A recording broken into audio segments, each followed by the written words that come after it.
پرۆژەی ئارتفرۆش وەک پلاتفۆرمێک گرنگجی و کاریگەریەکی زۆری هەیە لەسەر بواری هونەر، لەسەر هونەری شێوەکاری.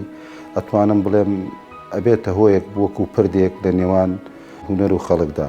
هەموو ئەو دەوڵەتانەی، هەموو ئەو کۆمەلگانەی کە هونەرتیانە گەشەیان کردووە، وەکو سەرەتایەک ئەتوانین بڵێن کاریگەری گرنگی هەبووە لەسەر یەکێک لەسەر چاوەکان بۆ ئەتوانین بڵێن بۆ شارستانیەت.